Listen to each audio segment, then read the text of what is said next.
नमस्कार, मैं हूं आपके साथ अभिषेक पुंडीर। इस वक्त की बड़ी खबर दिल्ली से, जहां अरविंद केजरीवाल के घर पर ईडी की टीम पहुंच चुकी है। तकरीबन ईडी की टीम को 1.5 घंटा हो चुका है पहुंचे हुए, और ईडी की टीम ने पहले अरविंद केजरीवाल के घर की तलाशी ली, उसके बाद अरविंद केजरीवाल के फोन जब्त किए गए, और उसके बाद धारा 50 के तहत अरविंद केजरीवाल के बयान दर्ज किए जा रहे हैं। आज ही हाईकोर्ट में सुनवाई हुई थी, और उस सुनवाई के बाद हाईकोर्ट ने कहा था ईडी की टीम को कि आपको किसने रोका है कि आप गिरफ्तारी ना करें या फिर आप अरविंद केजरीवाल से पूछताछ ना करें। इस मुद्दे पर ज्यादा चर्चा करने के लिए मेरे साथ हमारी सहयोगी शबनम मौजूद हैं। शबनम, जिस तरीके से अरविंद केजरीवाल ने नो समन की धज्जियां उड़ा दी और आज हाईकोर्ट वो पहुंचे, और हालांकि आम आदमी पार्टी प्रेस कॉन्फ्रेंस करके हाईकोर्ट में जो सुनवाई हुई उसे बड़ी जीत बता रही थी, लेकिन उसके बाद जो फिलहाल ईडी की कार्रवाई चल रही है, तमाम सुरक्षा बल वहां मौजूद है, तमाम आला अधिकारी मौजूद हैं, और ऐसा कहा जा रहा है कि अरविंद केजरीवाल की आज गिरफ्तारी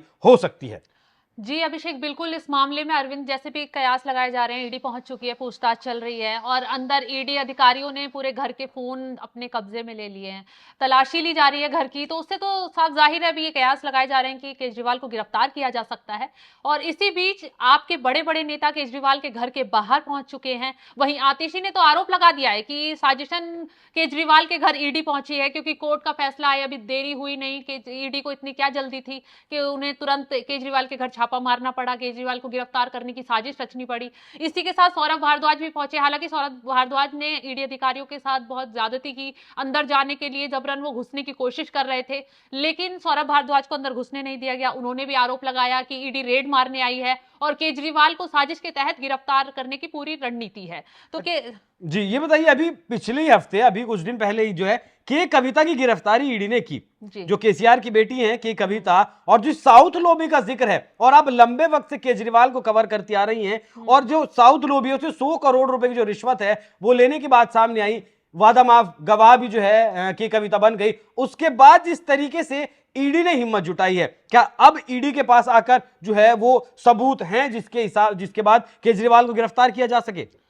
हाँ अभिषेक, इस मामले में साउथ लॉबी का बहुत बड़ा रोल सामने आया है, जिसमें ईडी ने आरोप लगाया है कि साउथ लॉबी ने इस मामले में, शराब घोटाले में, वो ठेके लेने के लिए रिश्वत दी। उसमें केजरीवाल से कुछ लोगों की, जैसे समीर महिंद्रू का नाम सामने आया, समीर महिंद्रू से केजरीवाल की बात हुई, विजय नायर का नाम सामने आया, बातचीत करवाई गई, फेस टाइम आरोप लगाया गया। विजय नायर ने ये बात खुद ईडी के सामने कबूल की है कि विजय नायर ने ही फेस टाइम पर समीर महिंद्रू से केजरीवाल की बात करवाई थी, और इस बात के सबूत ईडी को दिए गए हैं। बाकायदा ईडी इन्हीं सबूतों के आधार पर केजरीवाल को पूछताछ के लिए बार बार नोटिस जारी कर रही है। और ये लोग समीर महिंद्रू हो गए, विजय नायर हो गए, विजय नायर तो हालांकि आम आदमी पार्टी के नेता ही रह चुके हैं, और समीर महिंद्रू हो गए, के कविता हो गई, साउथ लॉबी की ना, के कविता को हेड बोला जाता है। बोला जाता है कि उन्होंने ही केजरीवाल के कुछ नेताओं से मीटिंग भी की थी शराब, जिस टाइम ये नई एक्साइज पॉलिसी बनी थी उस दौरान पैसे का लेन देन हुआ, जो कि कविता की कंपनी जिसमें उनको निदेशक बोला गया, उस कंपनी ने जो पैसा दिया केजरीवाल,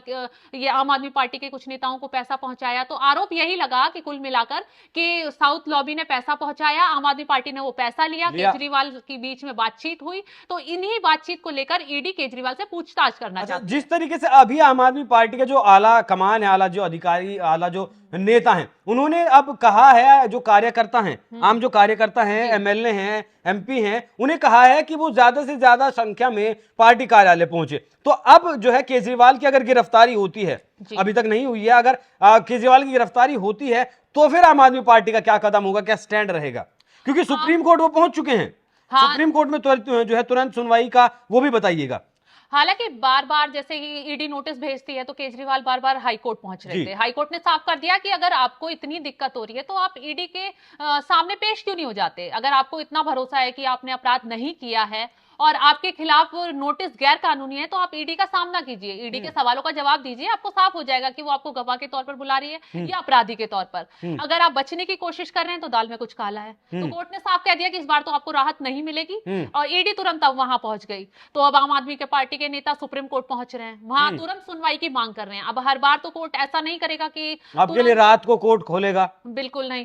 तो अब हर बार तो सुप्रीम कोर्ट या हाई कोर्ट लेके नहीं बैठ जाएगा कि अगर ईडी आपको कानूनी कार्रवाई के लिए पहुंच रही है तो आपके तुरंत सुनवाई की जाए, आप पे शिकंजा ना कसा जाए, गिरफ्तारी ना हो। अगर आपने अपराध नहीं किया है, शराब घोटाले से आपका लेना देना नहीं है, हालांकि आप अपने दो नेता जो संजय सिंह और मनीष सिसोदिया जेल में, आप उन्हें भी आरोपी नहीं बताते हैं, बोलते हैं कि उन्होंने भी अपराध नहीं किया है, कट्टर ईमानदार बताते हैं, अपराध नहीं किया। अगर अपराध नहीं किया तो पहली बात तो कोर्ट से जमानत क्यों नहीं मिल रही, और जमानत नहीं मिल रही वो छोड़िए, अगर आपके खिलाफ सबूत नहीं है तो आपको हाईकोर्ट ने राहत क्यों नहीं दी गिरफ्तारी में, और हाईकोर्ट से राहत नहीं मिली, आप सुप्रीम कोर्ट में तुरंत नहीं। सवाल तो ये भी, अगर आप इतनी पाक साफ हैं तो आपने ईडी के पहले नोटिस पर जो है उसे असंवैधानिक क्यों बता दिया? आपने क्यों पूछ लिया कि आप किस हैसियत से बुला रहे हैं? अगर आप इतने ही दूध के धुले हैं, आप इतने ही जो है पाक साफ हैं, तो आप ईडी के नोटिस पर गए क्यों नहीं? खैर, जो फिलहाल की जो जानकारी है वो अपडेट हमने आपको दे दी है कि ईडी की टीम अरविंद केजरीवाल के घर पहुंच चुकी है। आम आदमी पार्टी के जितने भी नेता हैं वो सब घर के बाहर रोक दिए गए हैं, चारों तरफ बैरिकेडिंग कर दी गई है घर के, और ईडी के जो है आला अधिकारी वहां मौजूद हैं, एसीपी रैंक के अधिकारी मौजूद हैं, भारी संख्या में पुलिस बल मौजूद है। आम आदमी पार्टी की तरफ से अपने कार्यकर्ताओं को भी कह दिया गया है कि वो ज्यादा से ज्यादा संख्या में जल्द से जल्द पार्टी कार्यालय पहुंचे। पूछताछ की गई है, धारा 50 के तहत अरविंद केजरीवाल का बयान भी दर्ज कर लिया गया है और फोन भी जब्त कर लिया है। जी, इसी के साथ अगर आज केजरीवाल की गिरफ्तारी हो जाती है तो लोकसभा चुनाव में आम आदमी पार्टी का फंसना तय है, क्योंकि आम आदमी पार्टी के जितने भी बड़े नेता हैं वो तमाम तो जेल में जा चुके हैं, शराब घोटाले पर उन पर आरोप है। तो ऐसे में अब आगे आने वाले समय में आम आदमी पार्टी की मुश्किलें काफी बढ़ती हुई वो बताते भी हैं कि वो स्टार कैंपेनर हैं अपनी पार्टी का, आम आदमी पार्टी के, कोर्ट में भी यही दलील रखते हैं। तो अब देखना होगा कि अब अरविंद केजरीवाल से सिर्फ पूछताछ करके ईडी की टीम निकल जाएगी, या फिर जिस तरीके से झारखंड के मुख्यमंत्री हेमंत सोरेन को ईडी की टीम पूछताछ के बाद लेकर चली गई थी अपने साथ, क्या अरविंद केजरीवाल को भी इसी तरीके से ईडी की टीम अपने साथ लेकर जाती है? बाकी इस मुद्दे पर पल पल की अपडेट एनएमएफ न्यूज आप तक पहुंचाता रहेगा। ये बिल्कुल साफ है कि ईडी और भारतीय जनता पार्टी जो उनके मालिक हैं, कोर्ट का सम्मान नहीं करते हैं। अगर वो कोर्ट का सम्मान करते तो आज ही धमक बढ़ने की क्या जरूरत थी? जब कोर्ट ने नोटिस दे दिया तो वो क्यों इस फैसले का इंतजार क्यों नहीं कर सकते? तो ये बिल्कुल साफ है कि राजनीतिक साजिश है और वो अरविंद केजरीवाल को गिरफ्तार करना चाहते हैं। आगे जाने की कोशिश कर रहे हो? नहीं, ऐसा कोई प्रथम दृष्टया जिस तरह से पुलिस अंदर है और मुख्यमंत्री जी के निवास में किसी को जाने नहीं दिया जा रहा है, ऐसा लग रहा है कि मुख्यमंत्री जी के यहाँ रेड मारी गई है, और उनके मन में क्या है ये नहीं मालूम, बट ऐसा दिखता है कि मुख्यमंत्री जी को गिरफ्तार करने की पूरी तैयारी है।